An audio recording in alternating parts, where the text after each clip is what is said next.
Bank. Please welcome to the stage College Football Playoff Executive Director, Rich Clark. All right. Thank you, Satvik, and thanks, everybody, for being here today. I'm Rich Clark, brand new Executive Director of College Football Playoff. It's been about 5 weeks, and 6 weeks ago I was in the Air Force, retired after 38 years, and I can't tell you how excited and how grateful I am to be here. And I just want to give you a little bit of an introduction to me, but also a little bit of insight into some of my thoughts about where we are right now with the playoff. An exciting time for sure, but I want to thank Commissioner Petiti for having me and the Big Ten team. Great hospitality, but thank you for allowing me to be here. I appreciate all of our student athletes, coaches, athletic directors who are here. You're what it's all about, and thank you for your presence, and our media partners as well. So many of you I've been able to see over the last few weeks, but thank you also for taking the time. When I think about my time, though, and this opportunity that I have, like I said, I'm full of gratitude and excitement. And I'll tell you, the reason I'm so excited is because I get to give back to the sport that gave so much to me. I've been a fan of college football for my whole life. I played college football. I played at the Air Force Academy back in 1985, so it was a long time ago. But 4 years there, played for Ken Hatfield and Fisher DeBerry. But this sport did more for me than I think most people. First, it opened doors for me. If it wasn't for football, I'd have never gone to the Air Force Academy. And I can remember sitting on a couch in my house when Coach Hatfield, Ken Hatfield, came to talk to my parents as a high school senior, and I was not thinking about going to a service academy. And Coach Hatfield told my mom, just let him come out. And my mother, in true fashion, said, you know what, it's free, just go. And I went.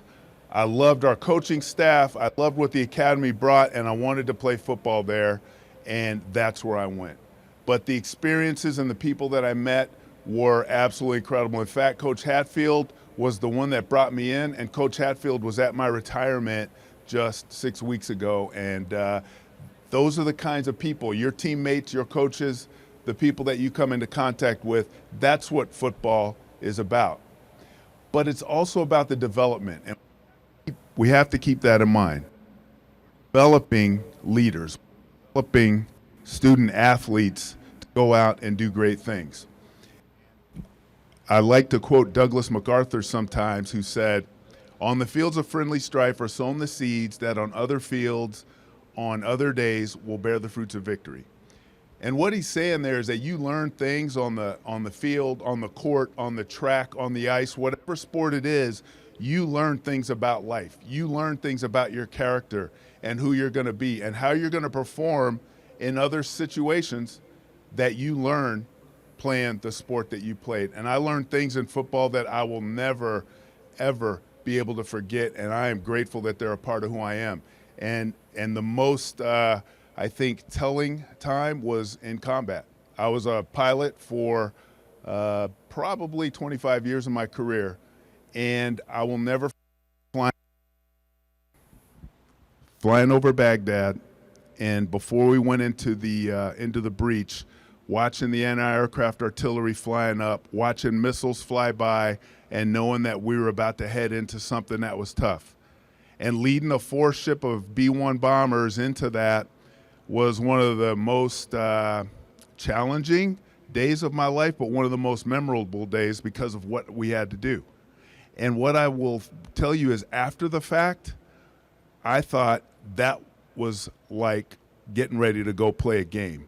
The stakes are different, the whole situation is different, but the things that you face, the character that you have to have, what you dig deep in to find within yourself to go do that is absolutely what you dig deep to go onto a football field and face an offensive lineman that outweighs you by 70 pounds and go, okay, here we are, let's do this. We have trained, we prepared, we have practiced, but everything I learned it on the football field, and I'm grateful for what it did for me. And then finally, as a fan, being able to do this is absolutely incredible, because for my whole 38 years, I thought about war every day and preparing for combat every day. I thought about the worst days that America could have. I thought about it as a day that I hoped would never come, but it was something that I was passionate about because I knew it was my job to do it, and that's what I did. Now, I get to think about college football every day. I get to think about a sport that I love. I get to think about something that is going to be the best days rather than the worst days that our country is going to have. And I get to think about it in terms that will help us to move into this next chapter. And I couldn't be more excited to be here and be a part of this. And the reason I'm excited too is because my timing couldn't be better. I always say better lucky than good, and I am lucky to be coming here right now as we transition to the 12-team playoff. And I'm grateful to our commissioners for the format that they've laid out before us. I think this format is going to, of course, create the access that we need so that we can determine that championship on the field. We can determine who the best team is on the field and not have to rely so much on a committee to do that. And that's going to be exciting for our future. I think one of the principles that our commissioners had when they honor conference champions, I think that is a great aspect of this, because the top 5 conference champions are going to go into the playoff, automatic qualifiers. And the top 4 of them will get a bye. And I think that allows every conference to have that opportunity to put a team into the playoff, and that's something that we absolutely needed. And so it means something when those championship games are played. It means something as teams are going through the season. They know that that's a path that they have. There's also the 7 at-large teams that are going to come, another good pathway for teams to get in. But I think they created this playoff system that allows multiple pathways to come in, and that's going to open it up to so many other teams that hadn't had that access before, and I'm very proud that we're doing this and that we're able to be a part of it. The other thing that I think that they did that is very helpful to us is having the first round of games to be on campus. And this is going to allow our fans to really to not have to travel for at least that one game, but what it's really going to do is bring some electricity to the playoff, because those campus games are going to be absolutely incredible. And when we see the teams that are going to go, we at CFP are ready to start helping them. In fact, we're already starting to communicate with all of the teams now, the 134 FBS teams, so that they can be ready when the time comes, to make sure they understand what the requirements are going to be, what's going to be expected of them when they get into the playoff. But we're starting to build that excitement on the campuses already, and people are starting to let us know we're going to be ready to go when this happens. So we're very excited about that. I think also the idea of taking the playoff to the selection committee is still key and critical for us, because they're going to still be able to rank our teams 1 to 25. They're going to be able to narrow the field down. But the exciting thing is, all the way into November, all the way up until November, we're going to be able to see that there's going to be teams that are still in the hunt. There's probably going to be 20 teams, maybe even more, that still have a shot, that could still get into the playoff. And fans are going to be still excited, still engaged in the season. And the access that the teams have is really going to make this a much better experience for our fan base. So another reason that we're so excited about this. I want to thank our CFP team as well, because not only are they preparing for those campus games, but they're working with our great bowl partners to make sure that our bowl games are relevant. It's those 6 New Year's, the 6 New Year's 6 bowl games are great operators that are going to put on the quarterfinals and the semifinals. They are ready. They are the pros at this, and that's going to bring another level of excitement to their bowl games, and we're already in Atlanta. We're already working with our Atlanta site for the 25 game, which, oh, by the way, is MLK Day, which is very exciting for us, but it's also Inauguration Day, so half the country's going to be mad, half the country's going to be happy, and then we all go to a football game to come back together. So it's going to be a good event for all of us. And then there's going to be some people mad after the game, obviously. But it's going to be a great day, and we're getting ready for that. In fact, we're already getting ready for Miami as well. So we're excited about everything that CFP has and that it's bringing. I'm excited. We're starting our selection committee meetings next week to educate. Half of our members are new, so we're getting them ready so that they can execute another successful year of rank ordering our 25, and then off we go. So it's an exciting time in college football. Lots of change happening, lots of flux, but what we know is the 12-team playoff is going to be spectacular. And I couldn't be more excited to be a part of it, and I just look forward to seeing it execute. It's coming quick, and I can't wait. So with that, Satvik, I'll stop right there and take any questions that folks might have. Sounds great. Thank you. Questions for Rich Clark?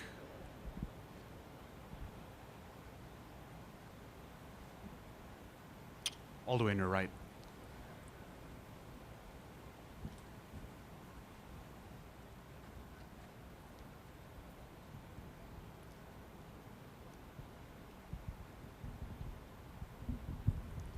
Rich, Steve Strimming, XL8 Sports, right here. Yes, sir. First off, congratulations. The Thank second you, thing is, you talked about the basic procedure of the CFP, but what do you think your role is going to be in that? Yeah, thank you, Steve. So, first of all, my role is going to be to make sure that our team puts on a spectacular playoff, and that's our number one goal. And, you know, there's a lot of talk about what the future might hold and where we might go into the next iterations of the playoff. But I'll be honest with you, our goal right now is to make this year spectacular. This is the format that we have. This is the format that we're going to execute, and we need to make it as amazing as it can possibly be. So that's goal number one for us. Our other goal, though, is to make sure that the selection committee operates and functions in a way that they get the top 25 teams rank ordered in an appropriate fashion, that they follow the protocols that the commissioners have laid out, and that we're making that selection committee as effective as they can possibly be to get that right. And then, of course, we all work for our commissioners, and we will continue to work with them not only to assess how this season goes after we're all done executing it, but what kind of changes might need to occur in the future, because we're not going to rest on our laurels. It's going to be a spectacular season, of course, but then we have to get better. There is no end to better. You always have to be looking forward, and we'll make sure that we're working with our commissioners to assess and make decisions on how we go into the next seasons and beyond. So a lot of different roles, but I'm excited to be here, and honestly, I'm still learning some of my roles. Some of them I didn't even know I had until I got here, but it's been good, better than good. Thank you.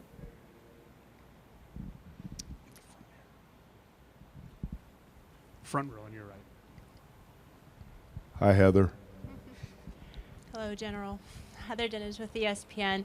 Because of conference realignment and the conferences naturally being more difficult to win, how much, if any, conversation has there been about how the committee evaluates strength of schedule, and are there any considerations to change the way they evaluate that, whether through statistics or any other type of protocol?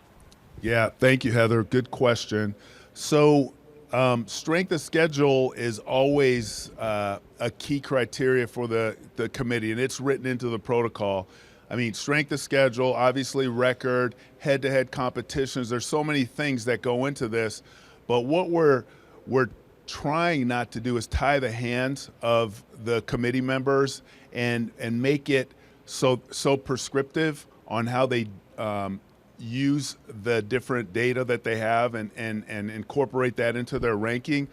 But what we do is emphasize that things like strength of schedule are very important, that it is among the top things that they have to take into consideration. And for all the reasons that you just talked about, it's going to be critical for them to take that into account. I sat in on 3 of the selection committee meetings last year, and I'll say that team operates with great sophistication.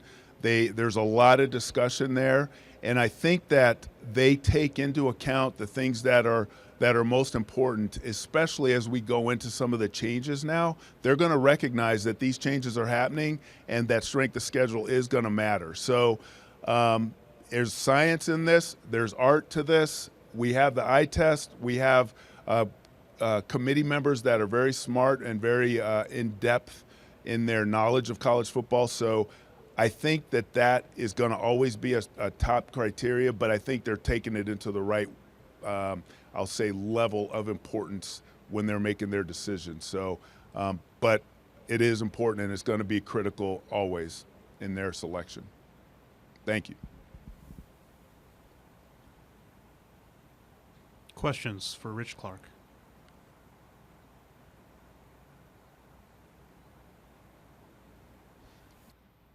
All right, that was easy. Well, thank you so much for your time. Thank Rich you. Clark. All right, great talking, everyone, and we'll see you out on the field. Thank you.